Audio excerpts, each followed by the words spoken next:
All right, welcome everybody. I am here with Ravnos from Gehenna Gaming, here to talk to you today a little bit about what they have to offer. Yeah, absolutely. So we're here at PAX Unplugged. We're really excited to be back after 2 years. We kind of made our first con debut at 2019, just running Vampire the Masquerade downstairs. Right. And now we're back running a variety of games: Vampire, Call of Cthulhu, horror, Dungeons and Dragons scenarios, and Alien. And we have a booth upstairs where we're selling like some of the Vampire books and just other merch, some of our stuff, showing off what we do. We are a horror TTRPG company that works with publishers and game creators to kind of showcase their games, show how they're played, what people can expect from them, and also like just help with marketing, like making people more aware of indie horror games and some of our favorite games like the new edition of Vampire the Masquerade, or third-party Call of Cthulhu or D&D publishers who are writing more horror-oriented stuff. So you kind of help put people out there that are kind of like smaller creators and stuff like that for the horror genre, basically, is what you're looking for? Exactly. Okay, cool. So yeah, I stepped up and saw that they had a ton of stuff for like Call of Cthulhu. They had a lot of stuff for Vampire the Masquerade. One of the major things that you do you do like streaming and stuff like that? Yep, we stream over on twitch.tv/Gehenna Gaming. People can find that. And we run a bunch of different series. We're just about to kick off a whole new schedule for 2022. Oh, excellent. We're going to be running Call of Cthulhu, Vampire the Masquerade, Dungeons and Dragons, Urban Shadows, Delta Green, 10 Candles, whole bunch of great. Oh, that's an excellent lineup. I just recently watched a 10 Candle stream, and I really got it. It was with, don't you put me on the spot. Was it Martlet Games? I don't think it was Martlet Games. It was. I was in that one, that's why I asked. Oh, okay. Yeah, no, this was with another buddy of mine, who is the creator of Second Star. Oh, okay.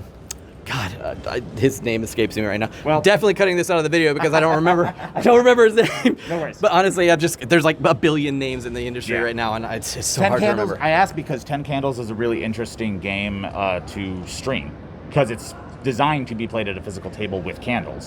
Yes. So it's always interesting. I run it digitally, so I'm always interested to see how other people do it to kind of perfect transitioning that game into a digital medium. Oh, that's excellent. So yeah, I would definitely love to see kind of like different takes on it because like you said, it is more of like a physical tabletop kind of situation. Transferring, that's a huge thing. Transferring things from the tabletop that we're so used to playing right in front of each other to the digital age.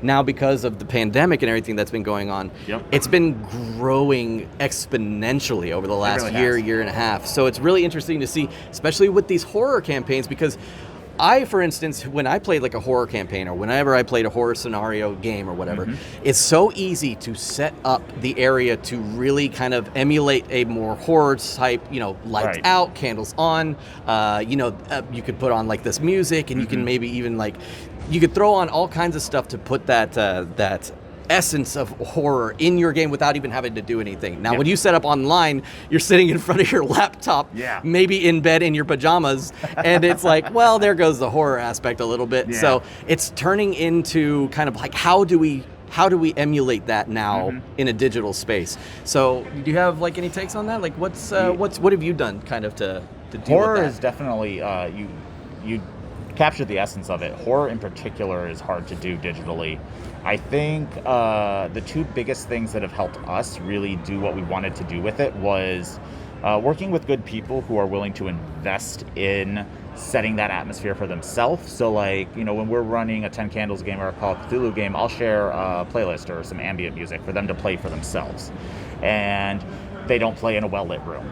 They'll have their setup so they look good on stream, but they'll keep the lights darker. And we do a lot of work where, like, when I design the promotional graphics or the overlays for Twitch, I'll share them and I'll be like, this is what it looks like. This is the essence I'm trying to capture.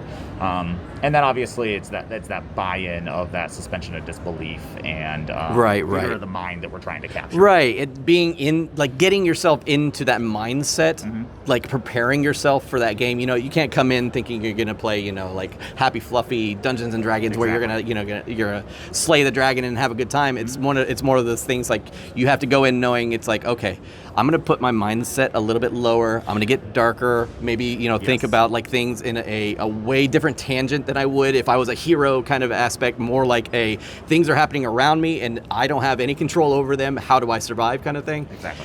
And once you get into that mindset, along with those great aspects you talked about, like, setting it up on your own side digitally, I think that is really what brings in that horror aspect that it really is struggling to get with the whole digital versus analog kind of thing. So, well, thank you so much for talking with us. Is there anything you would like to kind of promote or say or anything like that before we go? Yeah, make sure folks check out our website, GehennaGaming.com. We have a lot of really cool stuff coming up. We're actually redesigning our website right now.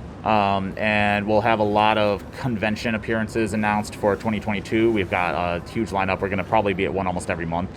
A whole new streaming setup. We're doing some more work with charities in 2022. So we're going to have a lot of charity events going on where people can enjoy some actual play content on Twitch and donate to a great cause. And check out, obviously, Vampire the Masquerade on the Storyteller's Vault. We have a few books we've released for resources for storytellers to kind of get into the game better, so you don't have to go flipping through the book for rules or pre-gens and things like that. And then check out The Red Opera, which is a book that I helped work on. It's a horror D&D setting and scenario, and you can find that. Just Google The Red Opera D&D and it'll pop up. Awesome.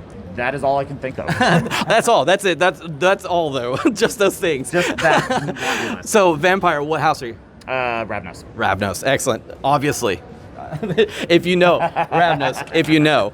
All right. Well, thank you very much. I appreciate you giving me the time and talking and everything like that. And I hope you guys check out all the stuff he was talking about. So thank you so much. I appreciate it. Bye, guys. Have a good one. We'll see you in the next interview.